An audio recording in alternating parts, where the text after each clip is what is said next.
अब जो है मूल विषय पे इतना समझने के बाद हम आ जाते हैं कि अब किस प्रकार से जो है इमरजेंसी के पहले घटनाक्रम हुए।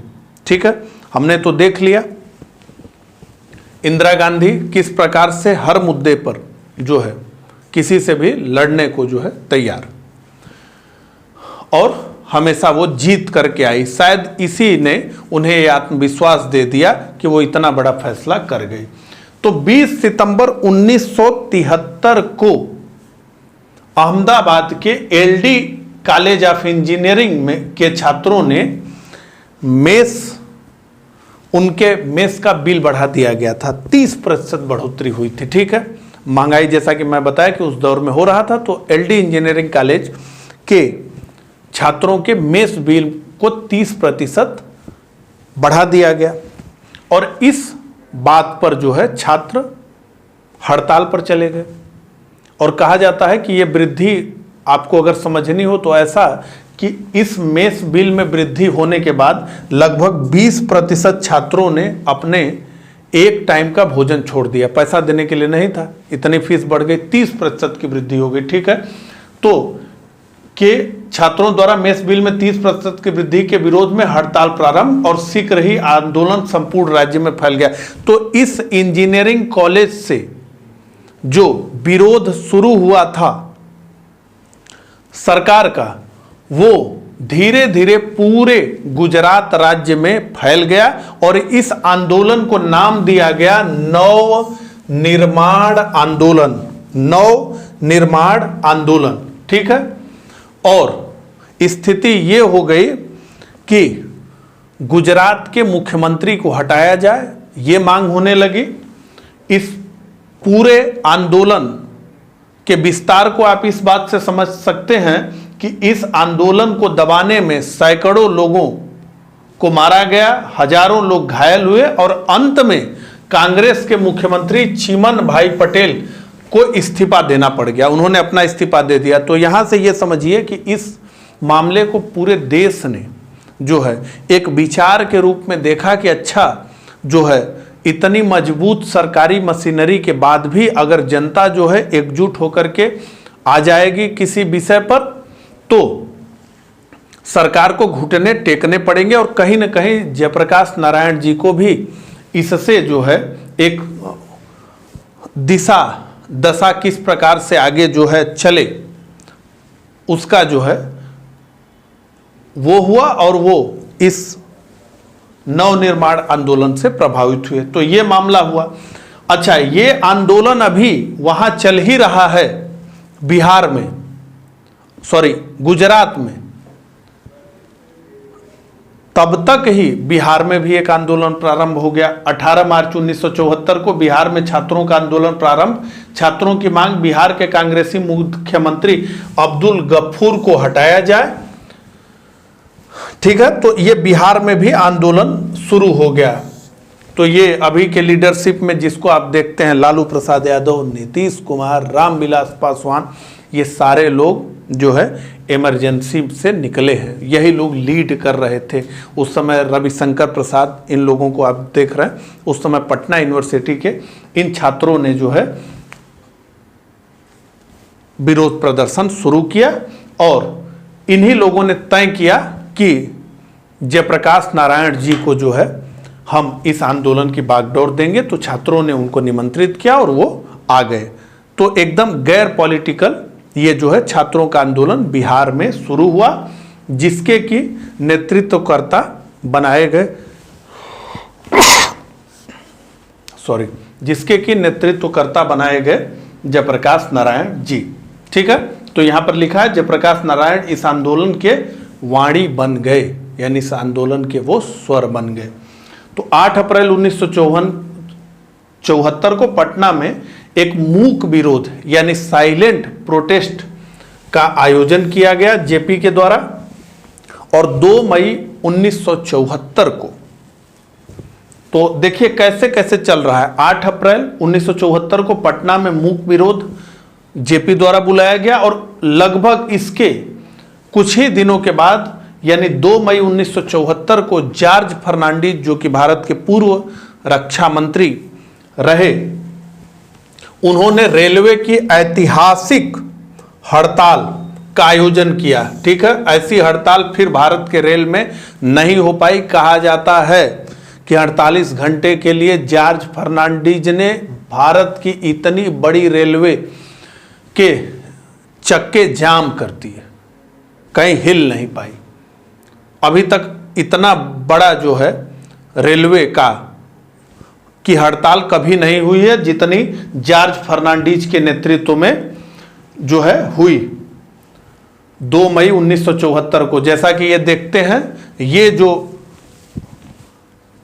फोटो आप देख रहे हैं, ये इमरजेंसी के विरुद्ध जो है आम लोगों का संबल बना और बहुत वायरल उस जमाने के हिसाब से कहें तो ये फोटो हुई। जॉर्ज फर्नांडीज हथकड़ियों में लपेटे हुए जेल में बंद किए जा रहे हैं। ये दूसरा फोटो जो है उन्हीं का है, जब वो जो है रेलवे कर्मचारियों को संबोधित कर रहे हैं। ठीक है, तो आप यहां देखें, लेकिन हुआ क्या कि सरकार ने बहुत जो है कठोर दंडात्मक कदम उठाने शुरू कर दिए। 50,000 लोगों को कहा जाता है गिरफ्तारियां हुई, 50,000 रेलवे कर्मचारियों की गिरफ्तारियां हुई। और जिन लोगों का भी नाम इस हड़ताल में आया उनको रेलवे क्वार्टर से बाहर फेंक दिया गया है, यानी उनके परिवार के साथ भी अमानवीयता की गई। और ऐसे में सरकार ने जब इतना दंडात्मक कदम उठाया तो उससे जो है लगा कि सिविल वार की स्थिति उत्पन्न हो गई है, सिविल वार की स्थिति जो है उत्पन्न हो गई है। ठीक है, सिविल वार की स्थिति ये समझ में आने लगी कि उपस्थित हो गई है। तो ये इसका मामला। और उसके बाद फाइनली 5 जून 1974 को पटना में एक ऐतिहासिक रैली हुई और जिसमें जो है संपूर्ण क्रांति का नारा जयप्रकाश जी द्वारा दिया गया और लगभग सभी विपक्षी दल, कांग्रेस को छोड़ करके जो भी विपक्षी दल थे, सबने जेपी को अपना नेता मान लिया। तो देखिए यहां पर जो है सिंहासन खाली करो कि जनता आती है, संपूर्ण क्रांति। और देखिए जयप्रकाश नारायण जो है क्रमशः पटना की रैली में और जो है दिल्ली की रैली में जो है लोगों को संबोधित कर रहे हैं। और एक नारा जो चल रहा था, जयप्रकाश का बिगुल बजा तो जाग उठी तरुड़ाई है, तिलक लगाने तुम्हें जवानों क्रांति द्वार पर आई है। अन्ना का आंदोलन आप लोगों को याद है, लेकिन वो उस दौर में अन्ना का आंदोलन हुआ जब मीडिया, सोशल मीडिया बहुत सक्रिय थी, संचार बहुत अपने जो है आधुनिक रूप में आ चुका था। लेकिन ये जो है उस समय हुआ जब चिट्ठी से सूचना पहुंचाई जाती थी और बहुत जो है तगड़ा ये आंदोलन हुआ। ठीक है, तो पटना की ऐतिहासिक रैली में जेपी द्वारा संपूर्ण क्रांति का नारा दिया गया, लगभग सभी विपक्षी दल जेपी के साथ। 12 जून 1975 को क्या हुआ, हमने बात किया था कि राजनारायण जो कि इंदिरा गांधी से रायबरेली में हार गए थे, वो जो है एक याचिका दायर किए इंदिरा गांधी के विरुद्ध कि इंदिरा गांधी ने रायबरेली लोकसभा के चुनाव को जीतने के लिए सरकारी मशीनरी का दुरुपयोग किया है। अब उस मामले का फैसला 4 साल बाद 12 जून 1975 को आया और जगमोहन लाल सिन्हा इस मामले के जज थे, उन्होंने ही निर्णय दिया। और ये क्या था, इलाहाबाद हाई कोर्ट का निर्णय, इंदिरा सांसद के रूप में इंदिरा का निर्वाचन रद्द, इंदिरा अगले 6 वर्षों तक चुनाव नहीं लड़ सकती। तो ये मान लिया गया कि इंदिरा गांधी जो है ने सरकारी मशीनरी का प्रयोग किया है। हालांकि पैसा बांटना वोटरों को, ये मामले तो उन पर जो है नहीं सिद्ध हुए, लेकिन इंदिरा जो है सरकारी मशीनरी का प्रयोग की है और इसलिए सांसद के रूप में उनका निर्वाचन रद्द कर दिया गया और इन्हें 6 सालों तक चुनाव लड़ने से भी रोक दिया गया। ये बात और मैं आपको बताऊं कि इसी मामले में इंदिरा गांधी भारत की पहली महिला प्रधानमंत्री रही जिन्हें कोर्ट में प्रस्तुत होना पड़ा इसी मामले में। और उस समय इंदिरा गांधी के कद को देखते हुए निश्चित रूप से जगमोहन लाल सिन्हा का यह फैसला बहुत साहसिक था। ठीक है, इन्हें बहुत तरह के प्रलोभन भी दिए गए, लेकिन इन्होंने अंततः जो है यह फैसला कर दिया। और जब यह फैसला हुआ तो एक तरफ आप देखिए रेलवे का भी चल रहा है, हड़ताल चल रही है, गुजरात में भी चल रहा है, बिहार में भी चल रहा है, उसके बाद पूरे देश में जो है चल रहा है। संपूर्ण क्रांति का नारा दे दिया गया और उसी बीच में 12 जून 1975 को क्या हो गया कि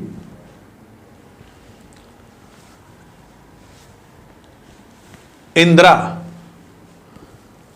का रायबरेली संसदीय सीट का जो चुनाव था वो रद्द मान लिया गया। इनके ऊपर 6 वर्षों तक चुनाव ये नहीं लड़ सकती, इस नियम को कर दिया गया। अब समझिए जो है कि जनता ने अब ये कहना शुरू कर दिया कि जब हाई कोर्ट ने आपके चुनाव लड़ने पर और आपके चुनाव को अवैध घोषित कर दिया है तो फिर जो है आप किस आधार पर जो है भारत की प्रधानमंत्री की कुर्सी पर बैठी हुई हैं, कुर्सी को छोड़ दीजिए। ठीक है, अब ये जब निर्णय आया इलाहाबाद का तो इंदिरा गांधी जो है पहुंची सुप्रीम कोर्ट में, और सुप्रीम कोर्ट में जब ये पहुंची तो सुप्रीम कोर्ट में निर्णय आया 24 जून 1975 को। और इस निर्णय में क्या कहा गया कि सुप्रीम कोर्ट, ये जज थे जस्टिस BR कृष्णन अय्यर, इन्होंने निर्णय दिया कि इंदिरा गांधी प्रधानमंत्री बनी रह सकती हैं। ठीक है, तो इंदिरा गांधी प्रधानमंत्री तो बनी रह सकती हैं, लेकिन सांसद के रूप में वो सदन की कार्यवाही में न तो भाग ले सकती हैं और न ही वो मतदान कर सकती हैं। तो सांसद के रूप में इनकी कोई मान्यता नहीं होगी, हालांकि ये प्रधानमंत्री की कुर्सी पर बैठ सकती हैं। और जब जो है ये निर्णय आया उसी समय यानी उसके एक दिन बाद 25 जून 1975 को जो है एक रैली हुई दिल्ली के रामलीला मैदान में, जेपी की ऐतिहासिक रैली। और इस रैली में क्या हुआ, इस रैली में कहा गया कि सिंहासन खाली करो कि जनता आती है का नारा गूंज उठा और इंदिरा के इस्तीफा न देने तक देश भर में रोज प्रदर्शन करने का निश्चय किया गया। तो एक और तो जो है 12 जून को जगमोहन का फैसला आ गया है, उसके बाद जो है 24 जून 1975 को एक राहत सुप्रीम कोर्ट ने दे दिया कि ठीक है भाई आप प्रधानमंत्री बनी रह सकती हैं, लेकिन सांसद के रूप में जो है आपका निर्वाचन रद्द ही है। और देश में जो है इतना बड़ा विरोध प्रदर्शन हो रहा है इंदिरा के खिलाफ कि जब तक आप इस्तीफा नहीं देंगी तब तक जो है हम प्रदर्शन करते रहेंगे।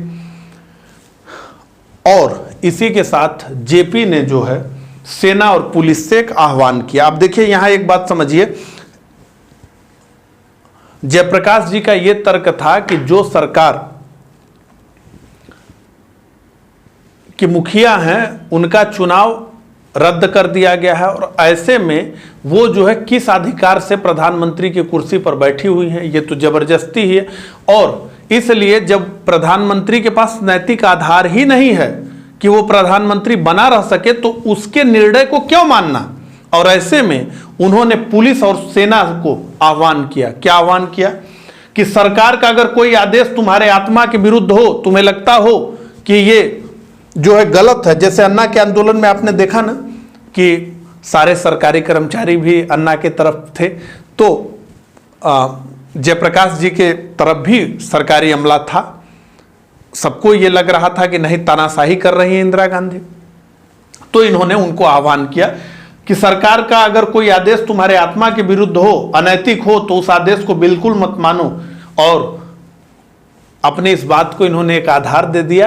क्या आधार दिया कि यही तो अंग्रेजी राज में गांधी जी का हुक्म था। गांधी जी भी तो यही कहते थे कि अगर तुम्हारे आत्मा के विरुद्ध सरकार का कोई आदेश है तो मत मानो, कोई अनैतिक कार्य सरकार तुमसे कराना चाहती है तो मत करो। यही तो गांधी जी का संदेश था।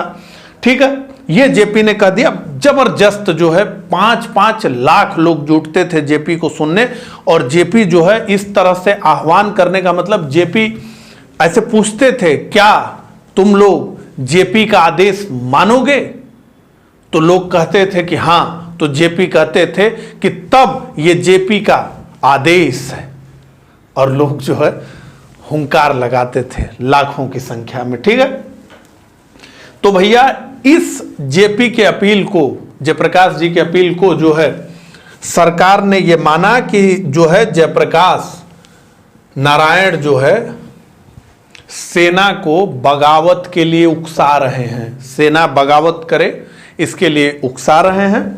और इन सब जो है मामलों में अंततः इंदिरा गांधी के ऊपर प्रेशर था, देश में रोज उनके विरुद्ध प्रदर्शन हो रहे थे और अब इंदिरा गांधी को यह लग रहा था कि कहीं जो है पुलिस और सेना भी उनके आदेश को न माने, ये स्थिति न हो जाए, तो अपने पुत्र जो है संजय गांधी का उसमें जो है बड़ा रोल है, इमरजेंसी में कहा जाता है।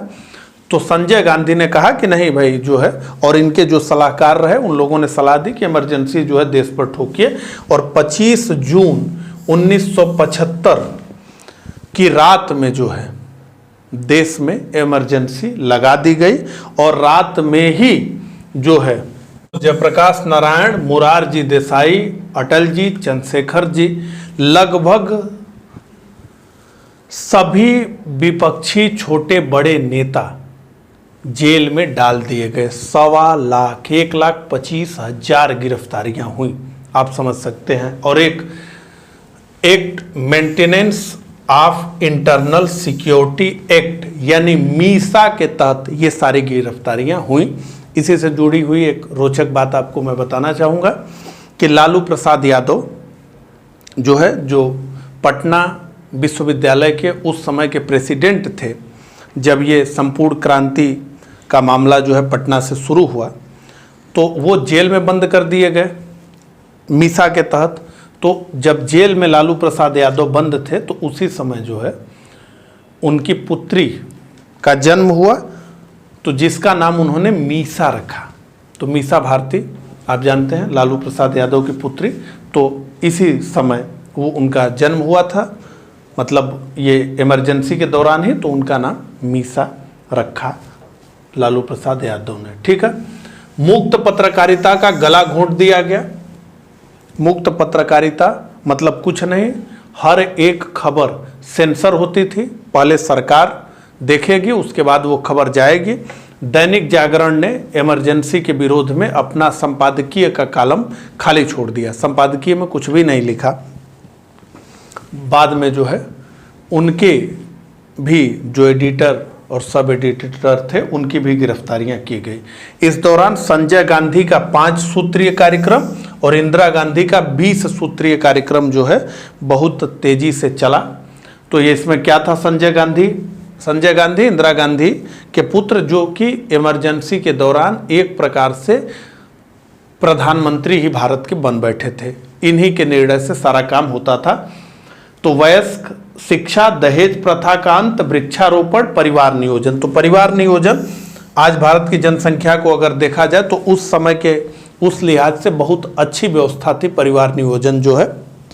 डेंग जाओपिंग 1979 में जो है लेकर के 1989 में लेकर के आए वन चाइल्ड जो की पॉलिसी चाइना में, चीन के जनसंख्या को कम करने के लिए। लेकिन अगर यहाँ पर देखा जाए तो जो है 1975 में ही संजय गांधी परिवार नियोजन का मामला लेकर के आए। तो संजय गांधी की सोच दूरदर्शी थी, ये तो निश्चित रूप से पता चलती है। लेकिन ये जो परिवार नियोजन का पूरा कार्यक्रम था ये जबरिया नसबंदी में जो है बदल गया। ठीक है। तो जबरदस्ती नसबंदी की जाने लगी। यहाँ तक कि एक बात आपको और बताऊँ इमरजेंसी की, कि इमरजेंसी में जो है किसी भी सरकारी कर्मचारी के लिए सबसे अच्छा घूस था नसबंदी का वादा करना, कि अगर आपको जो है किसी सरकारी कर्मचारी को घूस देना है तो वो आपसे कहता था कि मुझे 2 नसबंदी का केस दे दीजिए, कोई बड़ा काम है तो 5 नसबंदी का केस दे दीजिए। सारे सरकारी अमला को संजय गांधी ने इस काम पर लगा दिया कि नसबंदी पकड़ पकड़ के करो, और ऐसे में कई अविवाहित व्यक्तियों की भी जबरदस्ती नसबंदी कर दी गई। तो सरकारी कर्मचारियों पर बड़ा दबाव था कि नसबंदी करो, और नसबंदी का ये जो मामला था जबरिया नसबंदी का, इसने जो है इंदिरा गांधी की छवि को बहुत खराब कर दिया। ठीक है। तो सरकार हर विरोधी आवाज ताकत के दम पर दबा दे रही थी, कोई भी विरोध में बोल नहीं रहा था। इसके अलावा इमरजेंसी का एक पक्ष आपको और भी बताऊं, इमरजेंसी के दौरान सारे कर्मचारी समय पर आते थे और भारत की रेल केवल एक बार टाइम से चली है आज़ादी के बाद, और वो है इमरजेंसी के दौरान। इमरजेंसी के दौरान जो है भारत की रेल देर नहीं करती थी, एकदम समय से चलती थी। और शायद यही सारा कारण रहा कि विनोबा भावे ने जो है इस आपातकाल को अनुशासन पर्व कहा। ठीक है, तो ये पूरा मामला हुआ। और इसी इमरजेंसी के दौरान 1976 में जो है संविधान का 42वां संशोधन आया। और ये संविधान का जो 42वां संशोधन है, आप जानते हैं कि इसे मिनी कॉन्स्टिट्यूशन यानी लघु संविधान भी कहते हैं, जिसमें कि बहुत से जो है प्रावधान थे। तो हमारे काम के क्या प्रावधान है उसको देख लीजिए। तो अनुच्छेद 368 में खंड 4 और 5 को जोड़कर यह व्यवस्था की गई कि संसद द्वारा किए गए संशोधन की वैधता को किसी भी आधार पर न्यायालय में चुनौती नहीं दी जा सकती। तो न मूल ढांचा का आधार होगा, न न्यायिक समीक्षा का अधिकार होगा, कुछ भी नहीं। न्यायिक समीक्षा आप नहीं कर सकते। संसद ने प्रस्ताव पारित कर दिया, संसद ने जो है संशोधन कर दिया तो बस ठीक हो जाएगा। संशोधन की वैधता को किसी भी आधार पर न्यायालय में चुनौती नहीं दी जा सकती तथा संसद की संविधान संशोधन की शक्ति पर कोई सीमा नहीं होगी। यानी ये मूल अधिकार वाला मामला भी संसद के संशोधन के सीमा में आएगा। तो इसका मतलब यह है कि इस 42वें संविधान संशोधन 1976 के द्वारा किस फैसले को पलटा गया वो देख लीजिए, जिसके बारे में हम बात कर रहे थे, केशवानंद बनाम भारत सरकार। इसमें क्या कहा गया कि जो है मूल ढांचे को नहीं बदला जा सकता, मूल ढांचा नहीं संसद बदल सकती, लेकिन 42वें संशोधन के द्वारा क्या कहा गया। इसीलिए देखिए, आप जब ये लेक्चर पूरा जो है समझेंगे तो आपको मेरी बात समझ में आएगी कि किस प्रकार से जो है एक एक चीज़ों को हमने लिया है, ताकि इमरजेंसी पर आपकी अंडरस्टैंडिंग एकदम क्रिस्टल क्लियर बने। तो 42वां संविधान संशोधन लाया गया उसी केशवानंद भारती के डिसीजन को जो है ओवर रूल करने के लिए। और इसमें क्या कह दिया गया, स्पष्ट लिख दिया गया कि संसद द्वारा किए गए संशोधन की वैधता को किसी भी आधार पर न्यायालय में चुनौती नहीं दी जा सकती तथा संसद की संविधान संशोधन की शक्ति पर कोई सीमा नहीं होगी। तो ये 1976 में ला करके इंदिरा गांधी ने अपना जो है अपने पद को और मजबूत कर लिया। ठीक है, तो ये उस समय के द हिंदू पेपर में जो है प्रेसिडेंट प्रोक्लेम नेशनल इमरजेंसी जब ये लगाया गया उस समय का मामला है। फिर उसके बाद जो है इनके सलाहकारों ने जो है ये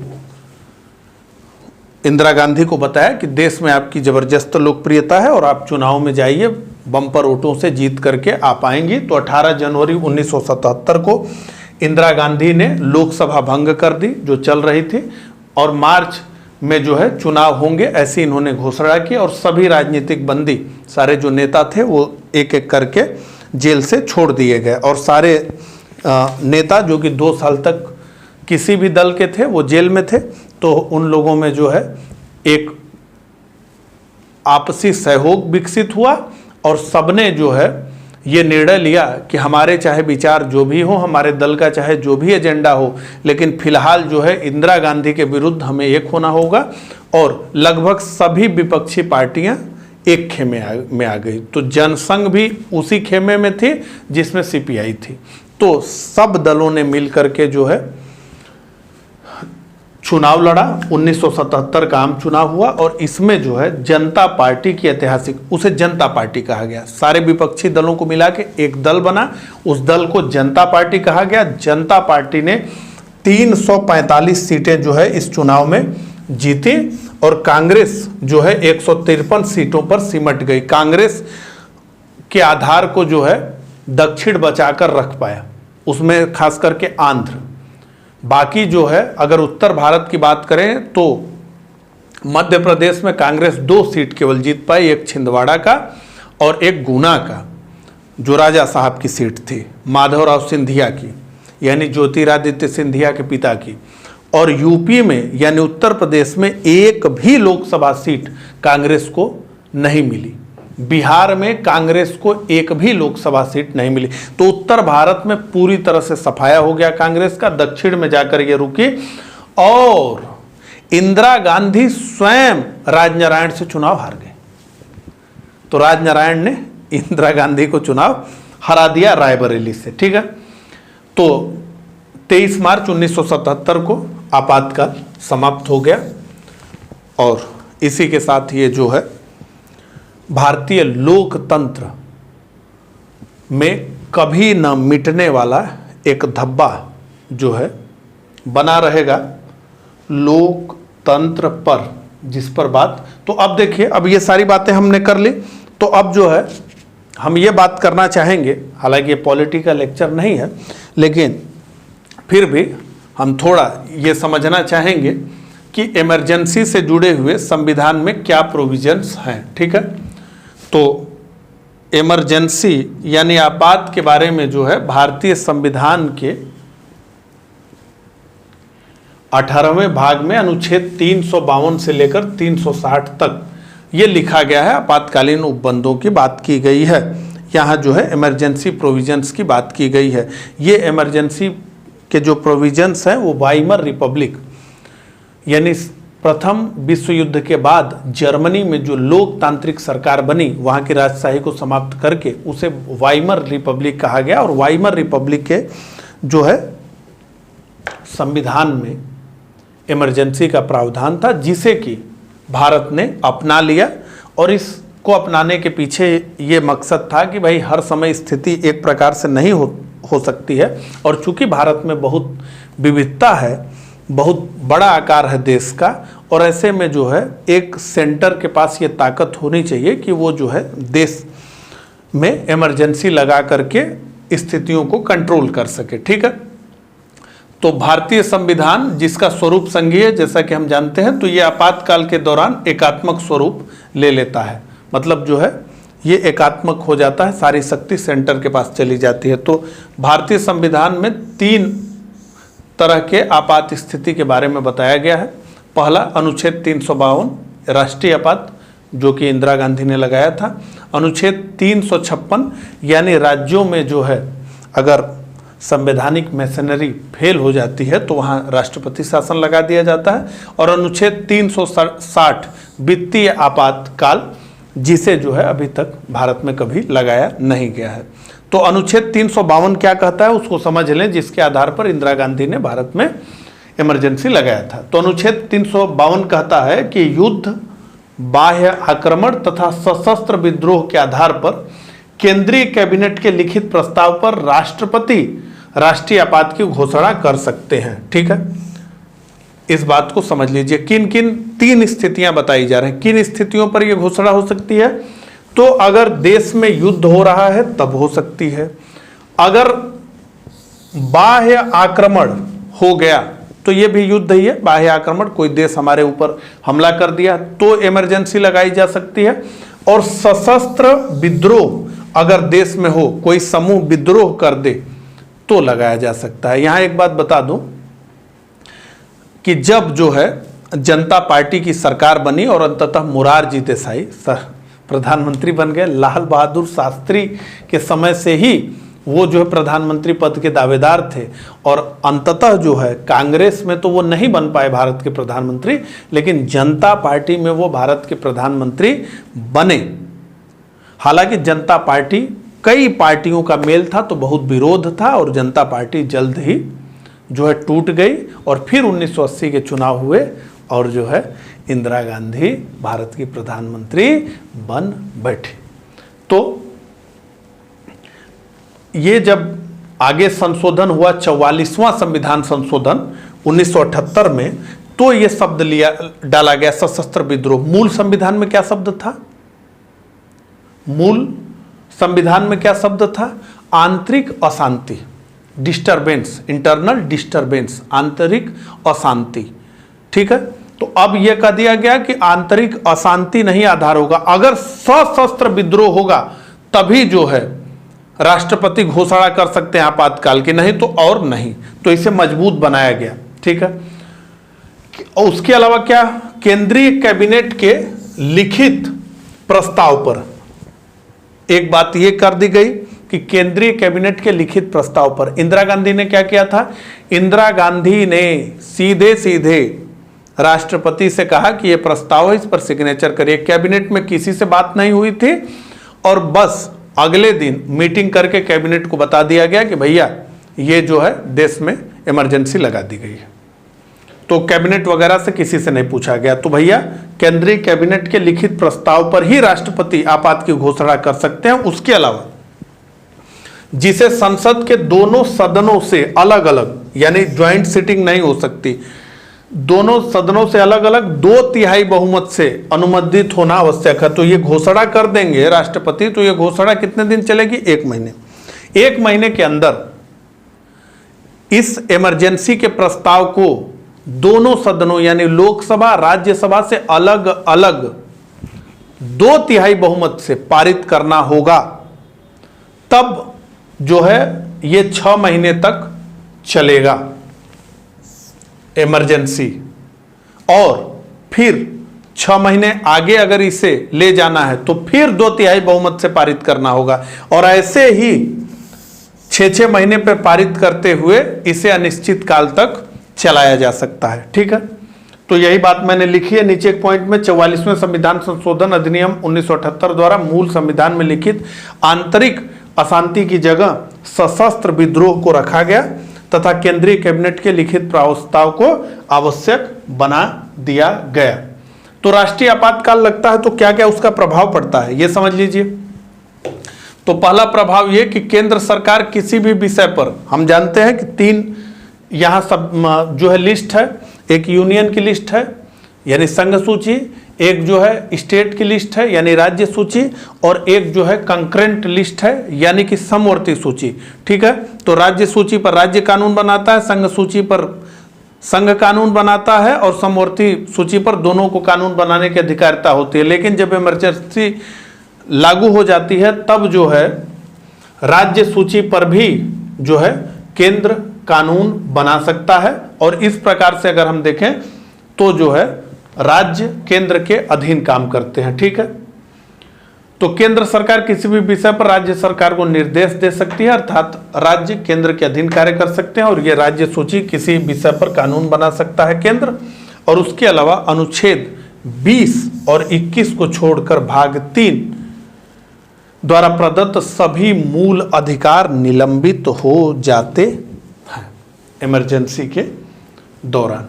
ठीक है, तो इस लेक्चर में बस इतना ही। मुझे कमेंट करके जरूर बताइएगा कि आपको ये लेक्चर कैसा लगा और अगर आपको ये लेक्चर अच्छा लगा तो इसे जो है लाइक करिए, इस लेक्चर को शेयर करिए और इस चैनल को सब्सक्राइब करिए। आपने अपना बहुमूल्य समय देकर मुझे सुना, इसके लिए आपका धन्यवाद।